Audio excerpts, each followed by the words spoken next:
Hi everyone, welcome back to my YouTube channel capital market. आप सबका स्वागत है। और हम लोग Nifty 50 technical analysis 5 minute time frame पर देखेंगे। ये प्योरली इंट्राडे रहने वाले हैं। वो यहाँ पे हम लोग सपोर्ट और रेजिस्टेंस फाइंड आउट करने की कोशिश करने वाले हैं, कहाँ पे हमारा एंट्री लेवल बेस्ट हो सकता है। और सेकंड, ओवरऑल मार्केट का स्ट्रक्चर अभी फ़िलहाल क्या लग रहा है और आगे हम लोग क्या सोच सकते हैं इसके बारे में। ठीक है, तो जो लास्ट फ्राइडे सेशन की जो क्लोजिंग थी वो 23,832 के आसपास थी। जो हमारा जो सप्लाई जोन था वहीं पे आके वापस से उसने क्लोजिंग दी है। अगर आप ध्यान से देखिए तो लास्ट 4 ट्रेडिंग सेशन लगातार एक ही रेंज में वो ट्रेड कर रहा है। आप देख सकते हैं जो वो 4 ट्रेडिंग सेशन थे, तो वो कोई भी साइड डोमिनेट नहीं कर पाए, ना बायर और ना ही सेलर। और जो हम लोगों ने यहाँ पे जो एक सप्लाई जोन मार्क करके रखा, तो वहीं पे आके एक स्लिप हो जाता है मार्केट, वहाँ पे ही एक सप्लाई अच्छा खासा आ रहा है। ठीक है, जो लास्ट ट्रेडिंग सेशन था यानी कि फ्राइडे की मैं बात करूँ तो निफ्टी ने ट्राई किया और उसने एक अच्छे से ब्रेकआउट भी दिया वही सप्लाई जोन के अबव। ठीक है, लेकिन वहाँ पे सस्टेन नहीं कर पाया और वापस से जो हमने ड्रॉ किया है वही सप्लाई जोन में क्लोजिंग दी है। तो मेरे हिसाब से जो ये एक बड़ी कैंडल वीकली अगर आप देखोगे निफ्टी में, अगर वीकली, तो आपको एक बड़ी कैंडल, मदर कैंडल दिखेंगी जो बहुत काफ़ी रेड कैंडल है और मारूबोजू कैंडल टाइप दिख रहा है। और इसके अंदर इसने छोटे छोटे कैंडल फॉर्मेशन बनाना स्टार्ट कर दिया है मेरे हिसाब से। तो आने वाले समय मेरे हिसाब से निफ्टी में सेल ऑन राइज स्ट्रक्चर दिख रहा है मुझे फिलहाल। और अगर मैं रेजिस्टेंस की बात करूं तो उसमें कोई चेंजेस हुए नहीं, क्योंकि मार्केट लास्ट 4 ट्रेडिंग सेशन से एक ही रेंज में चल रहा है, तो उसमें हम लोगों को नया सपोर्ट और रेजिस्टेंस नहीं मिला है। जो पुराने 24,000 से लेकर 24,100 ये रेजिस्टेंस की बात कर रहा हूँ, और अपर साइड 24,330 से लेकर 24,400 और 24,600 से लेकर 24,650, ये सारे एक बेस है, लेकिन सारे रेजिस्टेंस वाले बेस है। अगर सपोर्ट की बात करूँ तो मेरे हिसाब से जो लास्ट सपोर्ट है 23,600 से लेकर 23,560 तक एक सपोर्ट है निफ्टी का, जो लास्ट होप है मेरे हिसाब से। और अगर आप ध्यान से देखेंगे तो निफ्टी में अगर आप डेली टाइम फ्रेम अगर एक क्लियर आपको होना चाहिए कि अगर आप देखोगे उसमें 200 डे मूविंग एवरेज भी लगा दीजिए तो उसमें आपको एक क्लियर कट दिखेगा head and shoulder pattern. Nifty की मैं बात कर रहा हूँ तो आपको हेड एंड शोल्डर पैटर्न दिख रहा है। अगर मान लीजिए 23,560 अगर ब्रेक करता है तो मेरे हिसाब से आने वाले समय में जनवरी फरवरी हमारे लिए वैसे भी बहुत इंपॉर्टेंट है, हम लोग ऑलरेडी डिस्कस कर चुके हैं।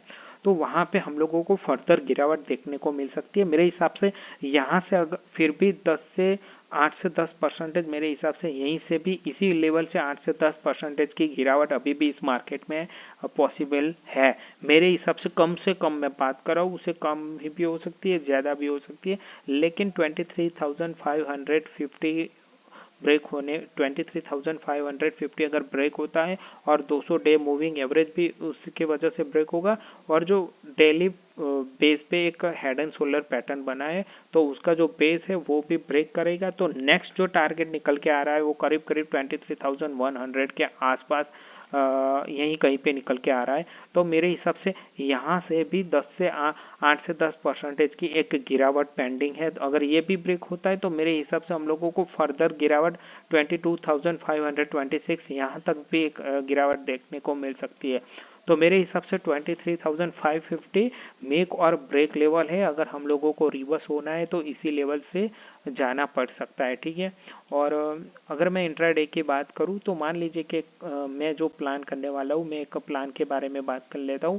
अगर मान लीजिए अगर गैप डाउन होता है 23,800 से बिलो नीचे खुलता है, तो अगर हम लोगों को इंट्राडे करना है तो मेरे हिसाब से 23,870 के आसपास स्टॉप लॉस लगा के डाउन साइड आप 1 जम 2.5 या 1 जम 2 का एक रिवॉर्ड लेकर इसमें चल सकते हैं। गैप डाउन 23,800 के नीचे बिलो खुलना चाहिए, उस केस में ज़्यादा नहीं लेकिन कम होना चाहिए। ज़्यादा खुलेगा तो उसमें हम लोग कुछ कमाई नहीं कर पाएंगे। तो फिर हम लोगों को वेट करना पड़ेगा, जहाँ यहाँ पे कहीं पे अगर रिट्रेस फिर मिलता है तभी हम लोग जा सकते हैं बड़े गैप डाउन में। अगर यहाँ से 10 15 20 पॉइंट ही नीचे खुलता है 23,800 के नीचे, तो यहाँ पे हमारे पास एक अपॉर्चुनिटी मिल सकती है, उसमें हम 70-80 पॉइंट का एक स्टॉप लॉस लगे जा सकते हैं डाउन साइड। अगर गैप अप होता है 23,850 के ऊपर तो भी मैं यहाँ पे आपको वेट करने के लिए बोलूँगा। अगर फिर भी आपको ट्रेड लेना है बाई साइड तो अगर यहाँ के ऊपर खुलता है 23,850 के अबव, जो पूरा सप्लाई जोन एब्सॉर्ब करना जरूरी है, उसी केस में आप लोग यहाँ पे बाई के लिए एक सेटअप रेडी हो सकता है। और इसमें भी आपका जो स्टॉप लॉस होगा वो 23,800 के आसपास रखना चाहिए, बहुत बड़ा स्टॉप लॉस देना नहीं चाहिए, क्योंकि अभी जो मार्केट का स्ट्रक्चर दिख रहा है वो सेल ऑन राइज का स्ट्रक्चर दिख रहा है मेरे हिसाब से।